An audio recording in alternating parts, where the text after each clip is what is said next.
So, for my first question, how did it feel when you first heard the news that you were going to be one of the like the main characters that's going to be in the show? Like, you went from being a supporting character to now you're going to be in every season. Yeah, I mean, it's really a dream come true for me. I grew up reading all the trades, the Hollywood Reporter, and the Deadline, and to see my face and name up there with this press release and an article, was surreal for me. And then, I'm just blessed to be in the position I'm in, and it's been a long road for me. And we've done a couple seasons already of the Oval. So, the fact that I've kind of earned this role and have been able to climb the ladder has been great. And I'm just blessed and feel grateful and excited to get back to work. Definitely, definitely. How'd you find the news out? Like, who told you? So I got word, we actually already filmed season 3. Okay. So I've had word now for a while, but again, to see it kind of out in the trades and online has been amazing. It makes it that much more real.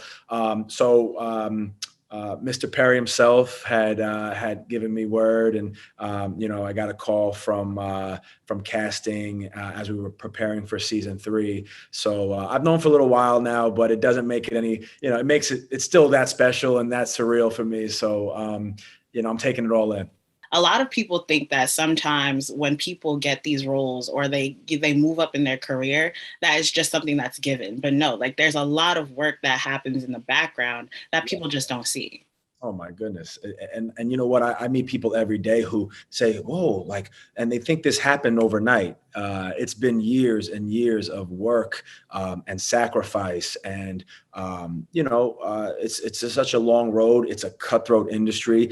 People don't see the nose, and we don't necessarily, get to let people in with all the struggles behind the scenes, but it's a journey, and you got to embrace the chase. I always say that, nothing's come easy. It's always earned in this industry. So it's a grind for sure. Your career started in broadcast journalism. So how did you get into acting? Yeah, it's funny. I see myself in you on over there on your side. I started off in broadcast journalism. I went to Hofstra University, and I really wanted to be that kind of Ryan Seacrest, if you will, and hosting the red carpets, and I still have a passion for being an on-camera host and on-air talent, if you will. But we were meeting a ton of people along the way. In this game, it's all about networking, and I got to meet so many people on kind of all sides of the industry, the publicists, the managers, the casting directors. And, my whole thing, again, has been networking. So I really took pride in just building my relationships. And I was actually freelancing for a few different media outlets. I worked with The Wrap out in LA for a bit, Entertainment Tonight I did some work with. And it was actually a friend over at Entertainment Tonight that brought me an opportunity that I'll never forget, which was divorce court, and being the court reporter and bailiff on divorce court next to Judge Lynn Toller. And we filmed that at Tyler Perry Studios, which led me to meet Mr. Tyler Perry himself. So, it's always been kind of a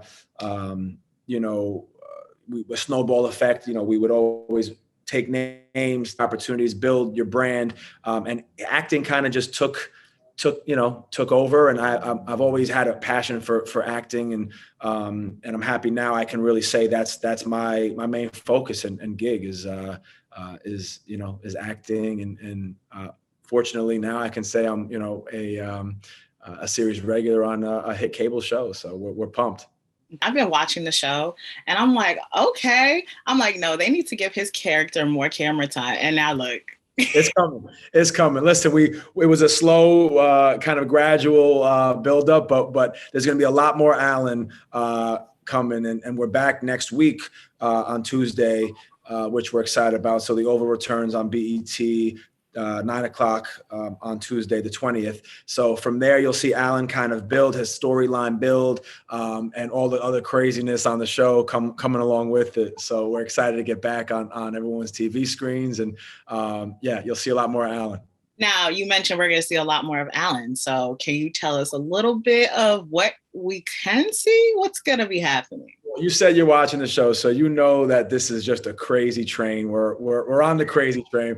Alan has his hands full. He's kind of balancing, his job at the White House under the chief of staff, and really trying to keep, his job title there and work his way up, but also dealing with his crazy his girlfriend in Ellie, who is played by Natasha Ward, but. He's got his hands full. So we're just going to watch Alan kind of juggle all this and just try and keep his head on straight and his head above water while taking all this on. But, I don't know where Alan's going to turn, because everyone in the White House is out of their freaking mind. So I don't know who he's going to talk to, who's going to help Alan, because everyone's got enough of their own problems. We're praying for Alan and everybody else in the administration at this point. Yes. So can you don't give us too much details, but can you give us a hint? Like, will Alan ever trust Ellie ever again?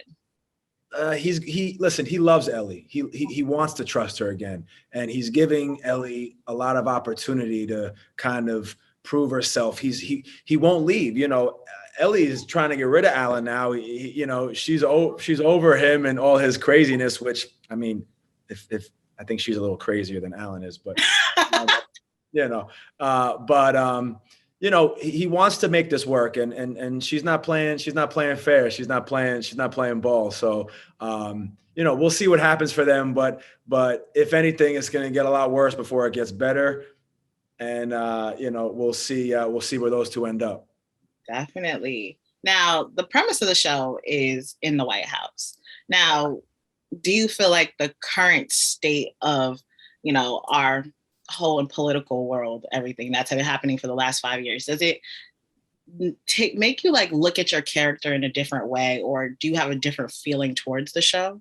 It's funny being so Tyler Perry, actually, the White House that we film in at Tyler Perry Studios is actually a replica of the White House in DC. It's about an 80% replica. So it's crazy to walk into the actual White House and look around, and you feel like you're really in DC. It's insane. He did a great job of building that thing and creating the opportunity for us to actually essentially work at the White House, right? Just Tyler Perry's White House, which is a little bit more fun. But to answer your question, I mean, yeah, it makes you really wonder what goes on behind the scenes, because working on the show and being a part of the cast on the Oval, the premise really is, you get to follow everyone home. You get to see who's dealing with what in their family life back, you follow really the staff and everyone back home. And you wonder, like, what goes on behind the scenes with the chief of staff, and is there any relationships and affairs going on? And this is a soapy show, so you get all those. The storylines sometimes are just so nutty and hard to believe. But then you wonder, you're like, man, this could actually happen, especially with some of the people that have been over at the White House recently. You go, hey, there might be some craziness going on in there. I wouldn't be too surprised. So your mind starts going and you're wondering what's going on behind those doors. But being in that White House, definitely, it's an easier visual to kind of see it and imagine it. So, one can only wonder, but I wouldn't be too surprised if any of this stuff's going on. Honestly, it really does make you think. Like, I don't want to be a conspiracy theorist. I'm right. Yeah. You never know. You never know. Listen, and again, with being around all the Secret Service and the secrets, and with the show, it's not that hard to cover some of this stuff up and turn your cheek to some of these things. So I'm like, I go, all it takes is a few people to say we got each other's backs, and then these problems disappear. So I go, I hope not. Listen, I got more faith in this country, but I mean, man, it's a little scary. You're making me think of it right now. See, I'm telling you, ever since I started watching the show, like, I've been looking at people like, now you can't tell me you don't think that this could happen. Right. I hope not. I'll leave it at that. I hope not. But, we'll leave that for TV in Hollywood. Speaking of social media, like I try and use my platforms as really, a motivating tool and inspiring tool. And I like to let people into my journey. And, I'm never one to say, oh, we made it. I'm the one to say, all right, like, let's enjoy the moment, but let's keep building. You never want to get complacent. You never want to get comfortable, because that's when you kind of, you'll lose your momentum, and you don't want to ever, let your foot off the gas. Yes, definitely, So, definitely. I'm a big believer in all that. And I try and at least spread word to whoever's listening. Yep. And when I was going through your social media, I saw that you are really big into fitness. I try. You didn't notice that here by just talking to me? I noticed. I noticed. I am. It's for me. I'm not a bodybuilder or anything like to at all. But I do believe in health and wellness, and keeping your mind right as well as your body. And I believe that it goes a long way. So I've been working hard with my trainer, Tyler Brown, and his company, doing well here on Long Island, and he's been helping me even when I'm on the road. So it's been good to keep that as a priority. And I believe, to get the workouts in and stay in shape, it definitely helps out in other, areas of life as well. Let's talk about your TikTok.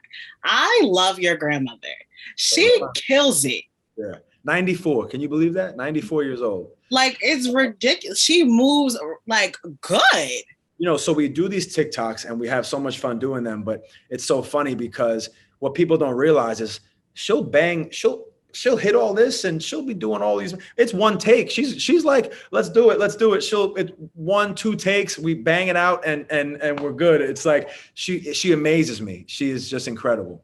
Whose idea was it? Did you ask her one day, or did she suggest it to you? Oh, I'm one of three. So I have three brothers, and we've all always goofed around with my grandmother for years and years. Do you remember the Shiggy challenge? I think it was called. So my brother actually had her do that, and it blew up. Like I believe it got like 20, 30 million views on Facebook. It was everywhere.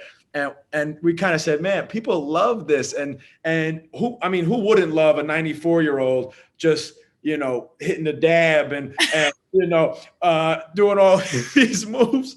Some of the TikTok guys out in LA that are all in these houses, I've gotten messages from them like, I think we need to bring your grandma out here. And I'm like, that won't be a bad idea to get her out there and compete with these youngins. But she'll teach them a thing or two. But my brothers and I, we've always goofed around with her, and we've had so much fun. So, and then again, it's also, it keeps her young. She loves to just be active, and her secret is really just to stay moving and stay, keep smiling and laughing. And, like I said, she amazes us every day. We're just so lucky to still have her, and we're having so much fun. Listen, the pace she's on, she might be around for another 20 years. So we can only hope. Honestly, like, she's killing it. And my favorite TikTok was where you asked, like, because people were asking, like, how does she stay so youthful? Right. And like, I loved her response. I absolutely loved it. Yeah, that's it. She means it. She means it. We might have to get her on here with you one day, because she'll spit some facts, and she's been around for a while, so she knows what she's talking about. I love when people give you like good wisdom, and you could tell it's coming from a genuine place. And that's what I felt like from that video. I was like, oh my gosh, she is so inspirational. What that makes me, we're due for a TikTok. We'll have to get her. We'll have to figure out another one and get her over here. We'll put one out soon for everybody. No, let me know, because I love her. I love her. She gets recognized like out at the grocery store. And I mean, she's 94. She's still going to the grocery store. She's driving by herself. She's going to church. Up until the pandemic, she was going dancing every week, hanging, it's insane. It's insane. Right. She's the best. And you mentioned the pandemic. So how did that change things while you were recording the show? So when you're recording the Oval, what were the precautions and the procedures that you guys did? Well, we were so lucky. Tyler Perry and Tyler Perry Studios, it was one of the first, we were one of the first shows and studios to open back up. I believe Tyler Perry was the first to get back into production. So we were just so lucky to be working. I mean, in a time when so many people were out of work and didn't know what their next move was, we were able to get back to work, and we were so happy and so blessed and fortunate to be able to do so. But it was interesting because we lived at the studio. Really? He created this bubble, if you will, and he called it Camp Q, like Camp Quarantine. And we were tested regularly. It almost felt like you were at a sleepaway camp or a college campus, if you will, because we would have lunch over at the tent, and we would have the gym open at certain times for you had to schedule appointments. It was very, very safe, and you felt very protected. And although it took some getting used to, there was a beauty in it as well, because you got to really get to know your castmates and everyone on a whole nother level. So we had a great time. We made the best of it. And again, really, we were just so happy to be working, and lucky to have a boss in Tyler Perry who, took our safety and health as a priority. And he did a great job, him and everyone over there at TPS. And that's amazing, because during the pandemic, I feel like everybody was so separated from each other. Everybody lost the connection with each other. So in your instance, it kind of brought you guys together. Oh, it was great. I mean, it was amazing. Like I said, we got to know each other so much more, and we've gotten so much closer because of it. And that shows on camera too, because when you get to know each other and you're having fun and you guys are, you create a bond off camera, that kind of translates to the, when you're on set, because you have that chemistry, you have those connections, you have that trust, which goes a long way. So we were all really, really happy how things kind of worked out, given the circumstances, and we had a blast filming. And, we'll miss the Camp Q, because, again, a lot of great things came out of it, but, we enjoyed it, and we're just happy that that's not, the case anymore. And we're kind of past that, because, it was rough. It was rough for most people. We're just, again, lucky. Hey, now my last question. Yes. Alan, Yes. right? What is his growth going to be like from the beginning season all the way? And you said you guys recorded for season 3. Like, what's his growth going to look like to the viewers?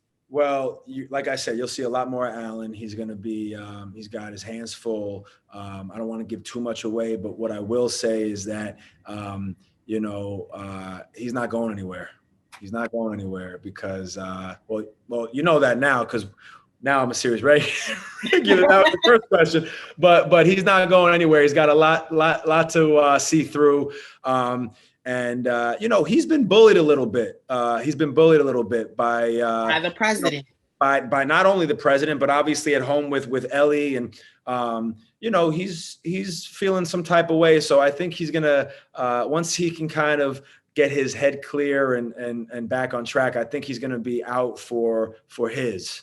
And I think he's going to really want to make a point to feel worthy and feel like he's deserving of, his job and of love and of appreciation. So, you can't sleep on him, because although he's been bullied, all right, listen, Alan works out too. All right. Alan's in shape too. Okay. So, you don't want to push him around too much. He's a ticking time bomb, that guy. Let's take it easy on him. Yeah. But we're going to have fun with Alan, and there's a lot to look forward to. So stay tuned, and we're going to have some fun with it for sure. I'm excited to see what's presented in front of me on July 20th. I'm really excited. That's it. 9/8 Central. We'll be back on BET, and I couldn't be more excited. We're so lucky to have all the fans as excited as they are, and have such an audience that's been supporting us. So, we hope everybody stays locked in. It's only getting better and better and crazier and crazier. So buckle up. I'll say that. Buckle up, and we'll enjoy the ride together. Definitely. It's a bumpy ride, but it's going to be a fun one. I said, buckle up, and we'll, hold on, but we'll have some fun with it for sure. But thank you so much for speaking with me today. Appreciate your time, and hopefully we'll do this again.